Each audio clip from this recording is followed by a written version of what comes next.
TimeGhost Bistro, Indy Neidell speaking. What can I do you for? Huh? You want a table for a Maori, a Cossack, a Sikh, a Zulu, and a Pole. Well, you could just say table for 5, but yeah, okay. Yes, that's easy. You can, yeah, tonight. Yeah, it's fine tonight. You can just turn up. Huh? They weigh almost 2,000 tons. Well, I know the Commonwealth is big, but what are you feeding people, huh? Huh? Oh, I see. Yeah. Okay, well, we might have to move some chairs around, but... Yeah, okay, yep. All right, see you tonight. Bye. Out in the North Atlantic, Admiral Gunter Lutjens is preparing to meet his destiny. His armored behemoth Bismarck is crippled, and the full force of the Royal Navy is closing in. But Lutjens knows what must be done. A few days earlier, he told his crew that this mission was victory or death. Well, victory is out of the question. Only death remains. He hopes to make it a glorious one.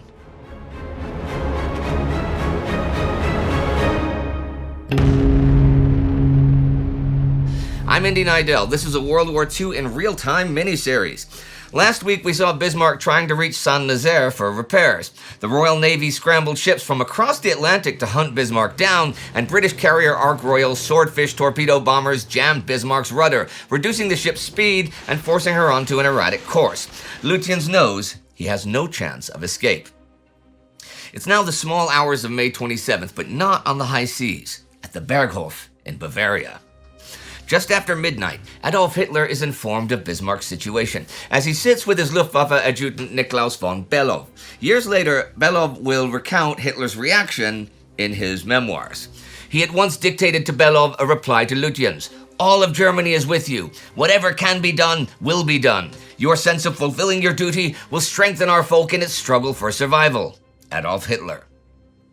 Then silence fell on the Duumvirate at the Berghof as the harsh reality of the pending loss of the Bismarck set in. Finally, Hitler asked about the number of lives at stake. Roughly 2,300, Belov replied. Hitler then became livid. During the night, Belov recalled, Hitler became ever angrier and more enraged. He stated he would never let another battleship or cruiser out into the Atlantic. It's hardly surprising that the mood on board the ship is pretty despondent too. The crew know what's coming, especially when Lutjens announces they can help themselves to anything they want from the ship's stores. Although most of the older hands have made their peace, some of the younger men cling to slender straws of hope. Maybe some of the Luftwaffe's long-range Condor bombers will rescue them. Or what about Karl Dönitz's U-boats? Surely some of those gray sharks must be closing in on the British. It doesn't help that the crew have no real chance to get any rest either. Overnight, HMS Sheffield stops shadowing the ship and is replaced by 5 destroyers under Admiral Philip Vian. HMS Maori, Cossack, Sikh, Zulu, and the Polish ship ORP Piorun spend the night peppering Bismarck with gunfire, torpedoes, and flares. They do no damage other than starting a small fire at Bismarck's bow, but they keep the German ship firmly in their sights and put the crew very much on edge. According to several accounts, Piorun even ignores British orders to hold back and instead charges directly at Bismarck while firing her tiny 5-inch gun and signaling repeatedly, "I am a Pole, I am a Pole." She remains undamaged. The destroyers are just the warm-up act. The real show begins when the British capital ships arrive.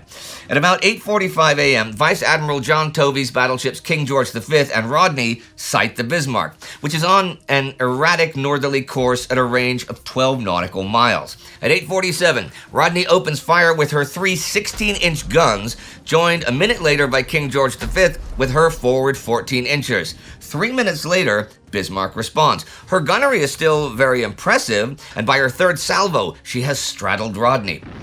But Bismarck is outgunned by sheer weight of fire. Soon the 2 battleships are joined by cruiser Norfolk, which lets loose with her 8-inch guns. There's now a maelstrom of shells crashing down around Bismarck, splashing up gigantic columns of water. The 2 British battleships continue closing the distance, and it's not long before shells start hitting home. At 8:59, Rodney knocks out Bismarck's forward gun director, reducing the accuracy of her fire. By now, King George V has maneuvered into a position where she can bring all of her main guns to bear on the target. Both ships are straddling Bismarck. meaning shots have been observed in front of and behind the ship, so they have the range, and further hits are inevitable. Not to be left out, heavy cruiser Dorsetshire arrives and joins in the fun. Shortly after 9 a.m., one of Rodney's 16-inch shells destroys one of Bismarck's 2 forward turrets and disables the other, killing hundreds of men in seconds. After another 20 minutes, all 4 of Bismarck's main turrets are out of action. The British warships close in and fire point blank at Bismarck, using more than 2,800 shells total during this final engagement.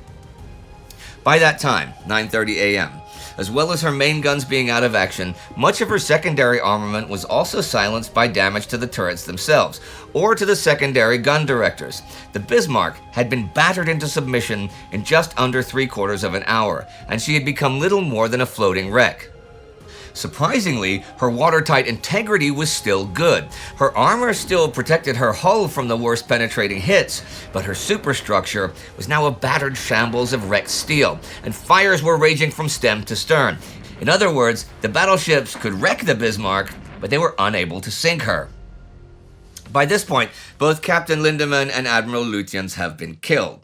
The order to abandon ship has been given, and those who aren't already dead or trapped in the compartments below deck scramble to escape into the sea.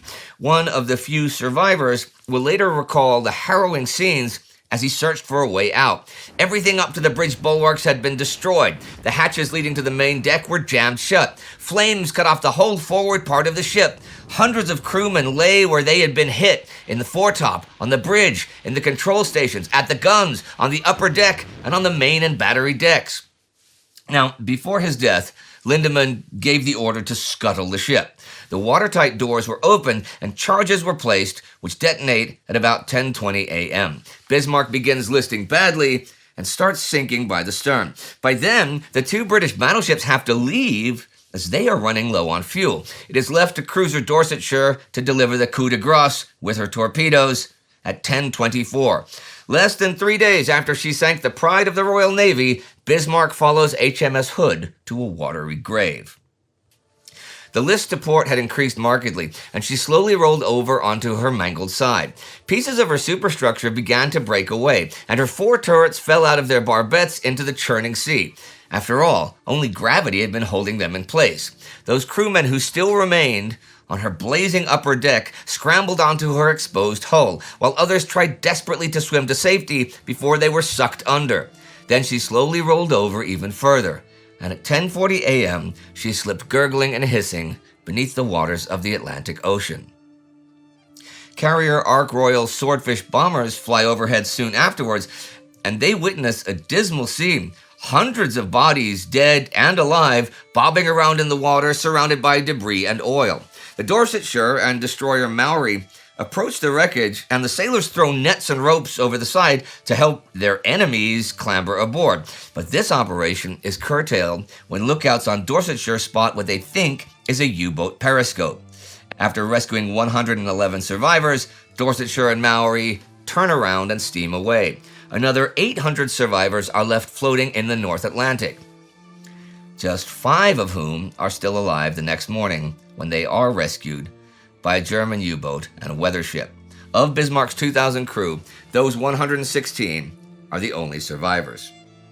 When the news reaches London, it is greeted with unbridled joy. British Prime Minister Winston Churchill announces the sinking to the House of Commons, and his words are drowned out by a huge roar of approval. King George V, Rodney, and their accompanying destroyers are greeted with cheering crowds and the honking of ships' horns when they arrive at Lough Ewe in Scotland. Ark Royal gets a similar reception when she returns to Gibraltar.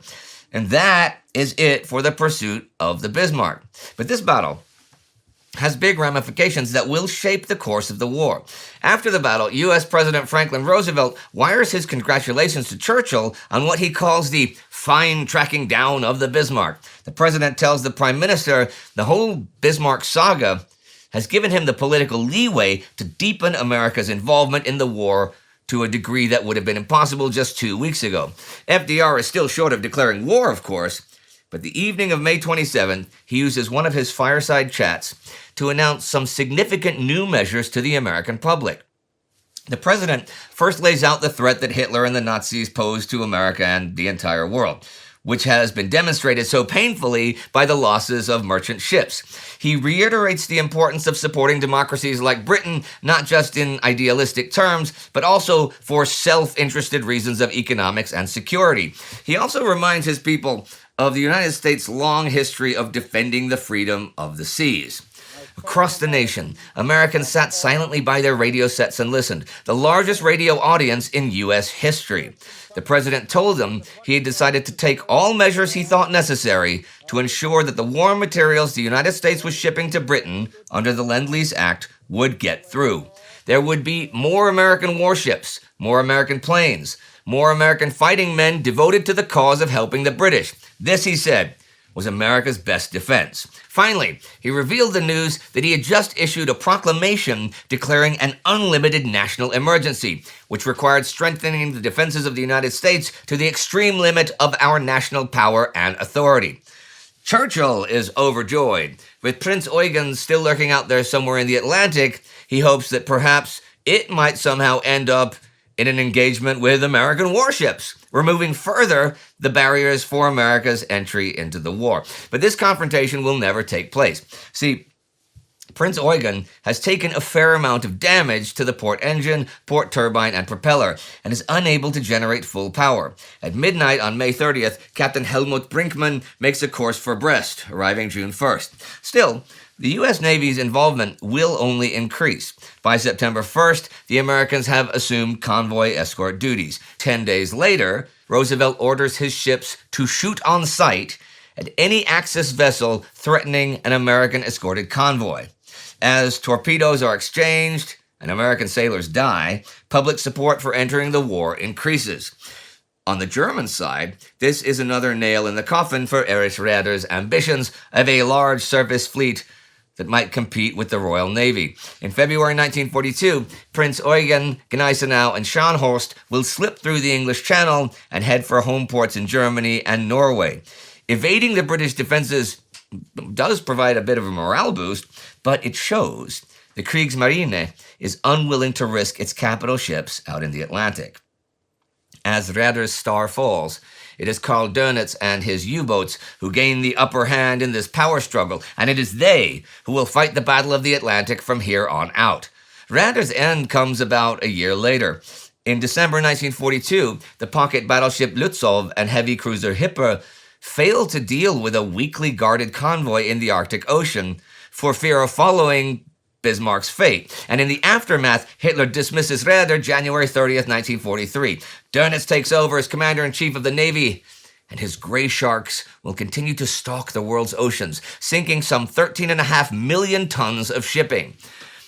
If you've watched our regular coverage of the war, you know how the Battle of the Atlantic ends, so I will leave this story there. But there is one more thing to cover, though, and that is the fate of Bismarck and Hood after their demise. The British record Bismarck's final resting place as 48 degrees 10 minutes north and 16 degrees 12 minutes west, which is about 860 kilometers west of Brest, and the wreck lies undisturbed for almost half a century. That is, until deep-sea explorer Dr. Robert Ballard, who already found the wreck of the Titanic in 1985, turns his attention to Bismarck a few years later. In July 1988, he starts off at the British coordinates, but finds nothing. Undeterred, he returns a year later and widens his search.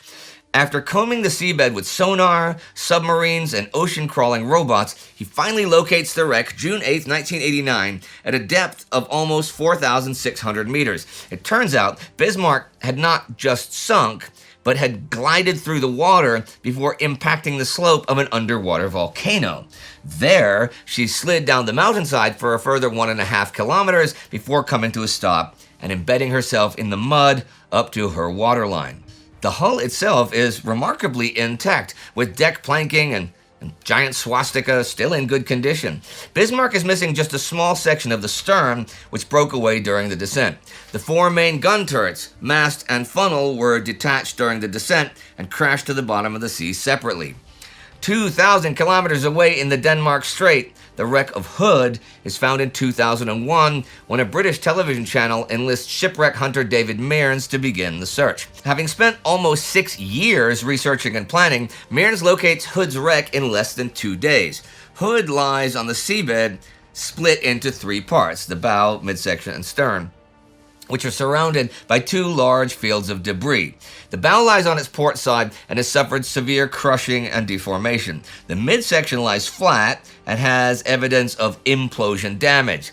The stern is surprisingly intact, raised at a 45-degree angle and still retains its deck fittings. The rudder is locked at 20 degrees to port, evidence of the final command Vice Admiral Holland gave during the battle with Bismarck. Both wrecks are designated as war graves, and plaques have been laid to commemorate the 3,500 men who lost their lives as Hood and Bismarck met their ends. Long gone are the days of battle, adventure, and courage on the high seas. Bismarck served for just 277 days, but they are days that will endure long in the history of naval warfare. After an icy journey through the frozen north, she dispatched her greatest rival with a single shell, sending over 1,400 unfortunate souls to their demise. Then, the Royal Navy marshaled all its resources for a relentless chase, which saw the new Queen of the Seas, the aircraft carrier, deployed to devastating effect. Finally, Bismarck made her last stand in the face of overwhelming force. Bombarded by 2 battleships at point-blank range, she kept her colors flying until the last. Then she slipped below the waves, along with another 2,000 men. It is a testament to the passions inspired by these stories that new pioneers, acting in the longest traditions of human exploration, deployed the most modern technologies to track down the remains of these ships and continue writing their histories. We hope you enjoyed this miniseries. To help us carry on doing more stuff like this, join the TimeGhost Army at timeghost.tv or patreon.com to make it possible. TimeGhost Army Bismarck Buddy of the Week is David Patterson. Do not forget to subscribe. See you next time.